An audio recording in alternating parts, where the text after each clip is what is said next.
welcome everybody to the book study on Rollo Tomasi's book, The Rational Male, Dating Meetups, and the Nonpartisan Red Pill Men's Group. And so what we're doing here is a book study. And so I've got this chapter on non-exclusivity, or this section, and it's a little long for a reading, so I've highlighted parts that I'm going to read from the book, but I'm also going to put up the screen with the text so that we can look at the text as well. But I'm going to be skipping through, not reading every word. And then we will just open it up for discussion and have a good time.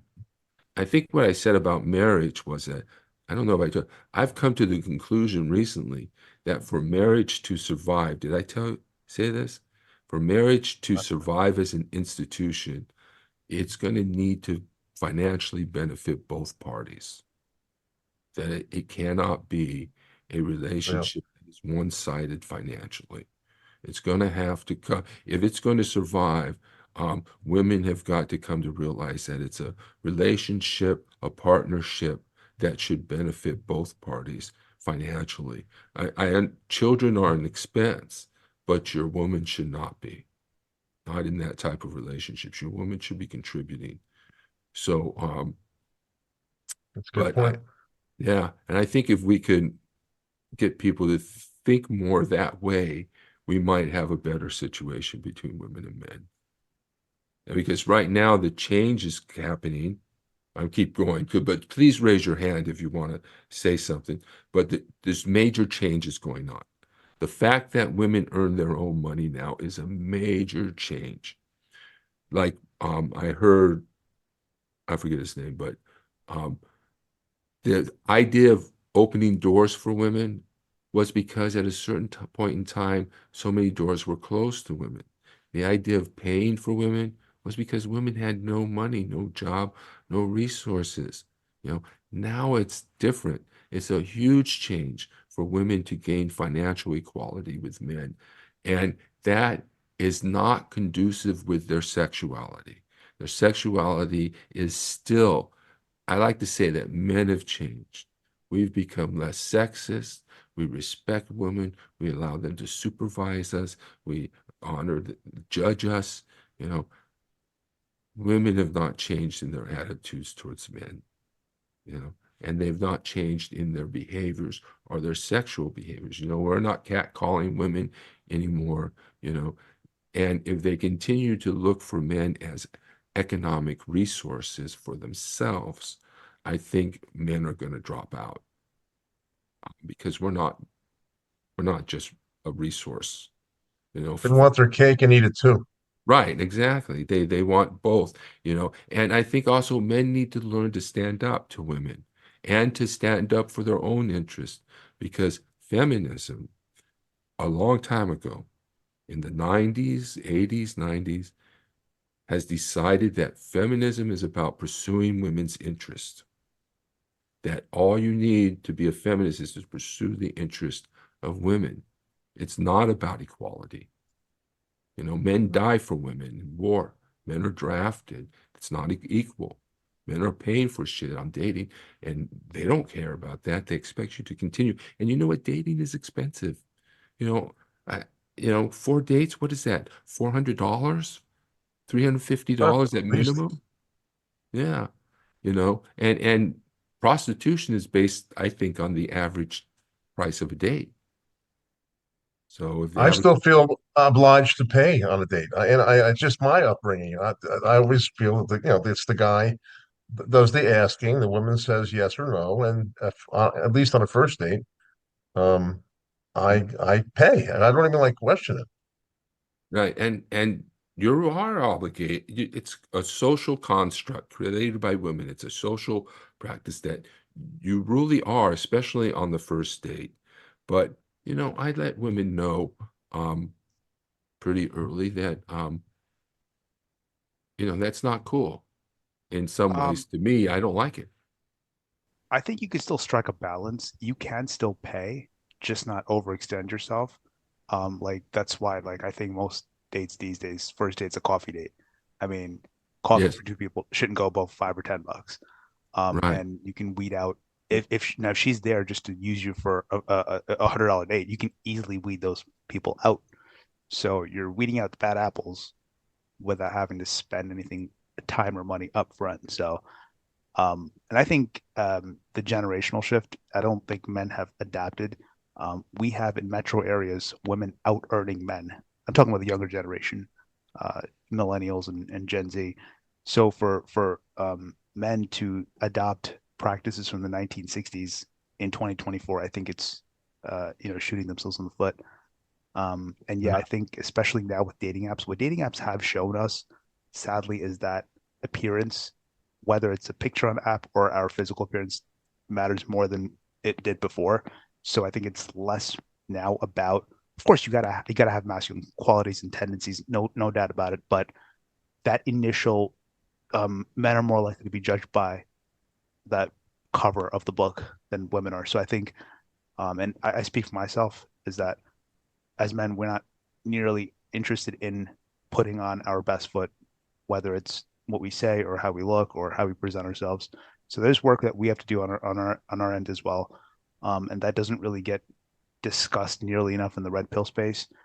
Or maybe that's just not what I'm aware of. Maybe some people do. And red pill is just this whole mishmash of different ideas. I'm sure people are bringing some awareness to it, but it's just not something that I'm hearing enough of in my personal opinion. So Mm. Yeah, very good, very good. Thank you, Jay. If pe people want to turn on their cameras, that would be great. If not, that's cool too. And Kathy, I'm going to, because I think that that's true. One thing I was going to say, I tell women that, and last night I went on a date with a woman and I paid for the dinner as first date. And but she took me to her business and she gave me some exfoliant and some cream and stuff that her product that she sells. And that's like worth $50 there, what she sells it for. And so she's given me something. Um, and I find that I have a woman now, I have a rule. If a woman is 5 years older than me, I ask her to pay for the dates. If she doesn't want to pay for the I, dates, no problem. Yeah. And I have women doing that. And then I have another woman, she'll pop up and pay for a date. At least once a month. Hi, Kathy. Come on in, Kathy. Unmute yourself so we can hear you. And then Yes, I just wanted to ask a question like advice. okay. Is it right to ask a guy out to dinner? And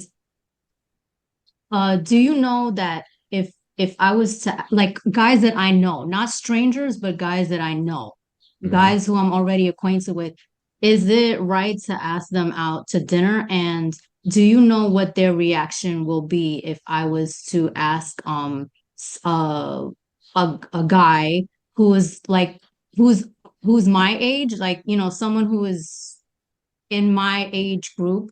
Hmm. That's what I prefer. Do you know what the reaction will be if I was to ask a guy out to dinner? Um, he'd be so grateful. He'd do backflips for you. right. Kathy, you turned off your camera. Did you want to turn it back on? I don't know if you did that purposely. We'd love to see your beautiful face, actually.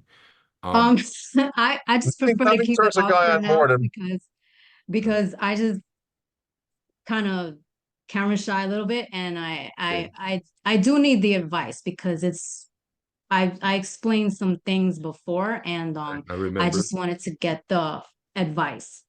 Okay. Um, yeah. okay, so Clint wants to come in here. Let me hold on a second because I do have a response for you, um, Kathy, and I think I will double down on Matthew, but individuals are also different. Clint, would you like to Yeah, make your yeah, point? yeah, I was going to say exactly that, Richard. it's an individual, just as men never know what a woman's going to say if he asks her out. I think it would be only fair. It seems that we're going with the concept that when a man asks a woman out to dinner, which is expensive, he pays for the first date. With women now getting more education than men, and some maybe even earning as much or more than men, one might say, it would seem maybe feminist or equitable or whatever for whoever is the initiator to pay for that date. Now, in reality, I don't know that. I mean, maybe the best men can expect at this point is that they'll split the bill, or he'll pay the tip, or she'll pay the tip. But I don't know what you think about this, Richard. But it's I actually had a woman that I dated, a became a girlfriend, that like she asked me out, and then she wanted to go to the movies, and we're I figured, well, okay,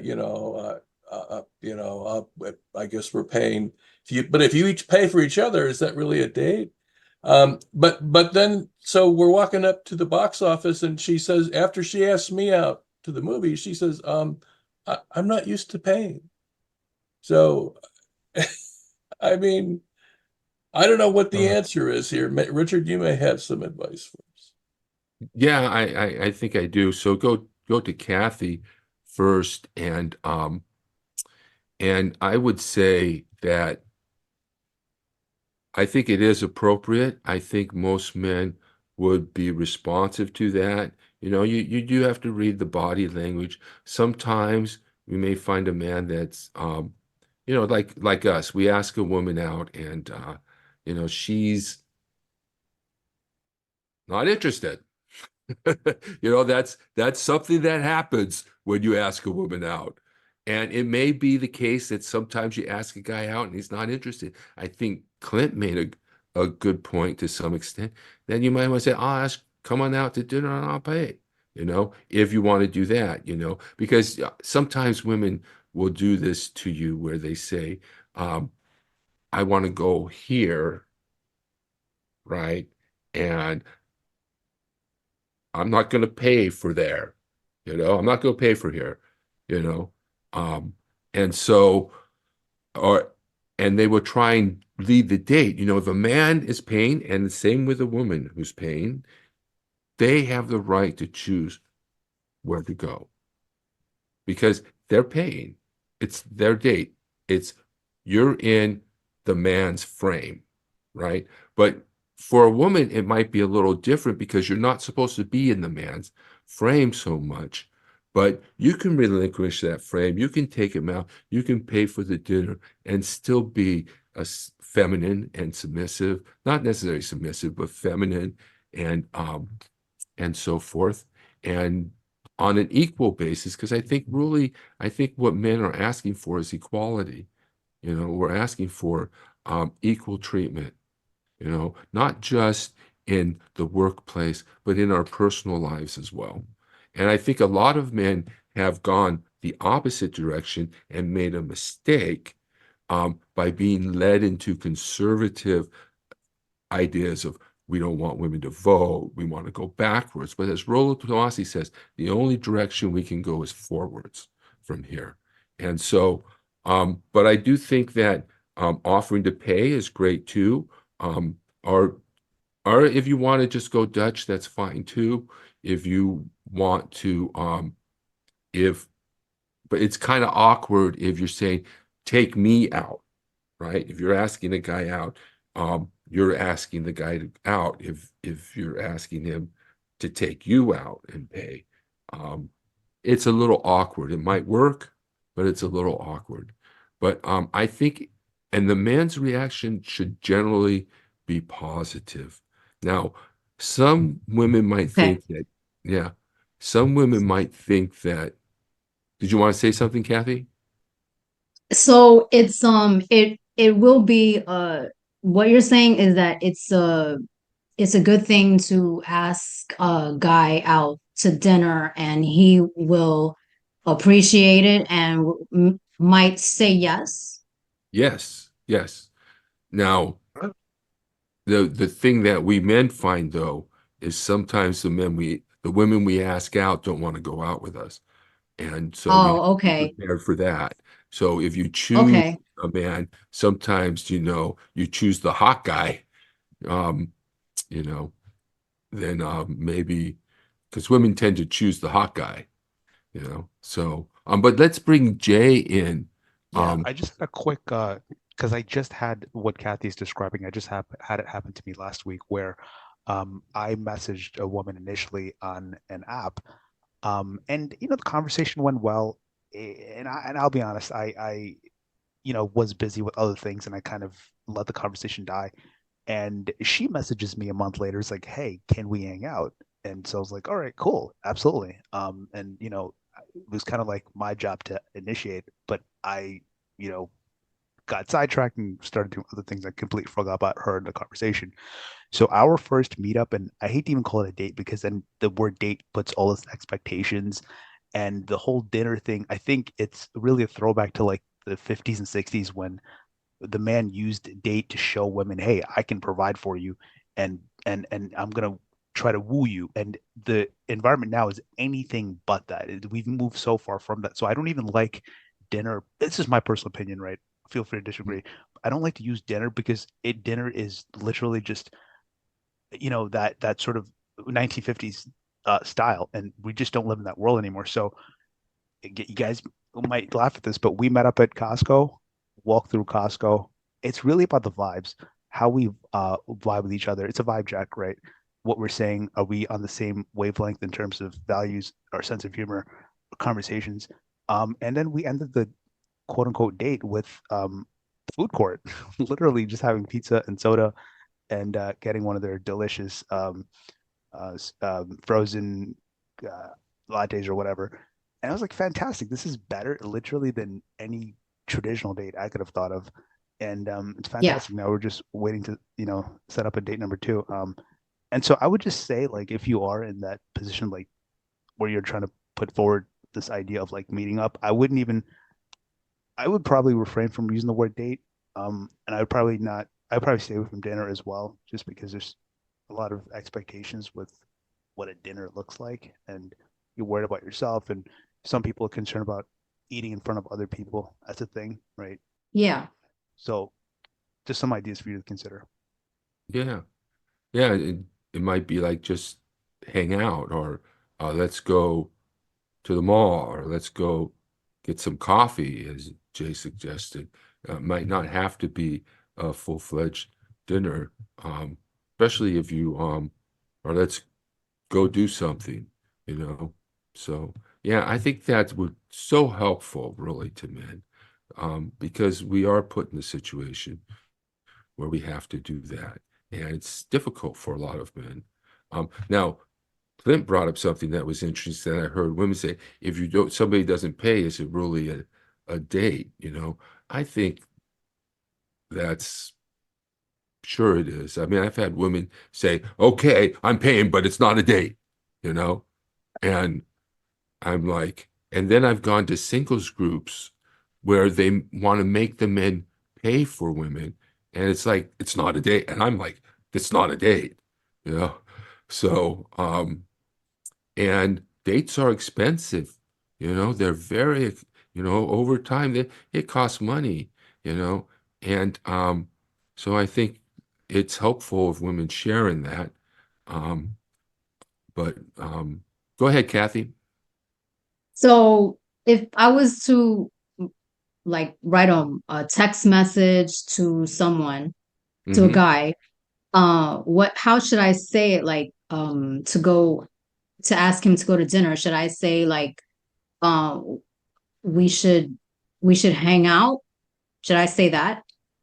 Uh, well, hangout has a certain tone to it, so I'm not sure if hangout is the greatest word, but it's kind of like that. But if your plan is to take him to dinner, you can say, hey, you want to go get a bite to eat?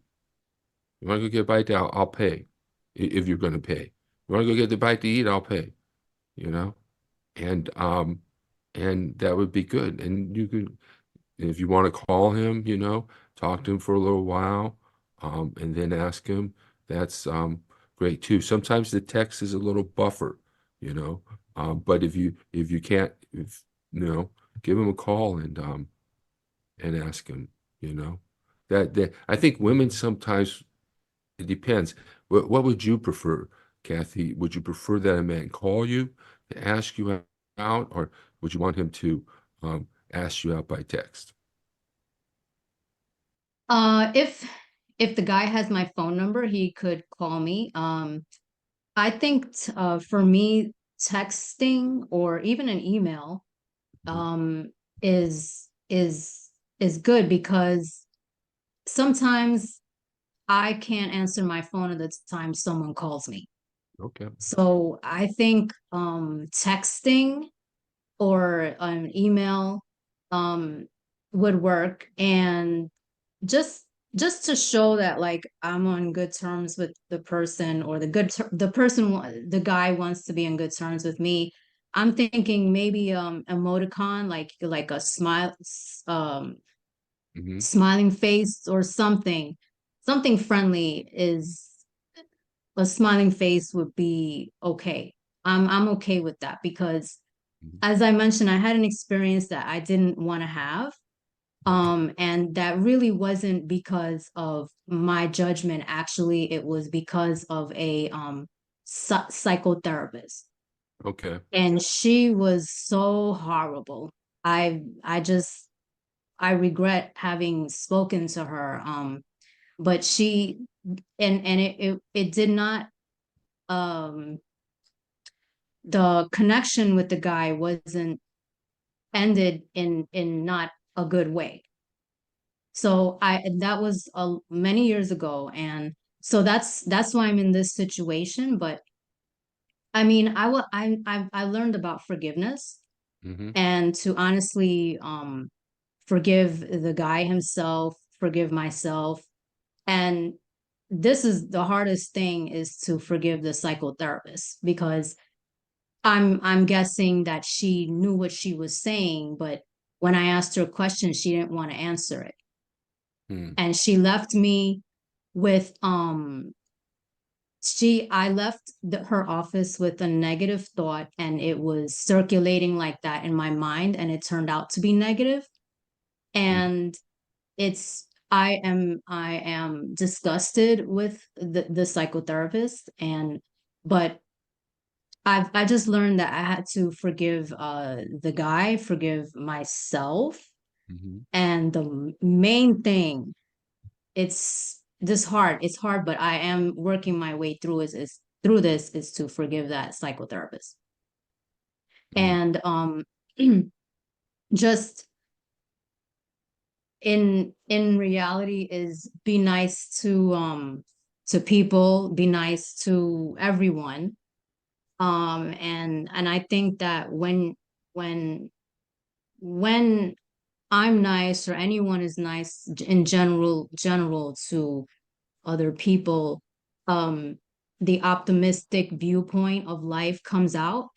And I just think that, because I also heard about that too, like optimistic people versus pessimistic people have different experiences in life. So I don't appreciate the psychotherapist for letting me ask a negative type of question. She didn't answer it, and it ended in a bad situation. But I did learn forgiveness, and just I guess turn my attitude around, and not to think negatively, but be kind to people, and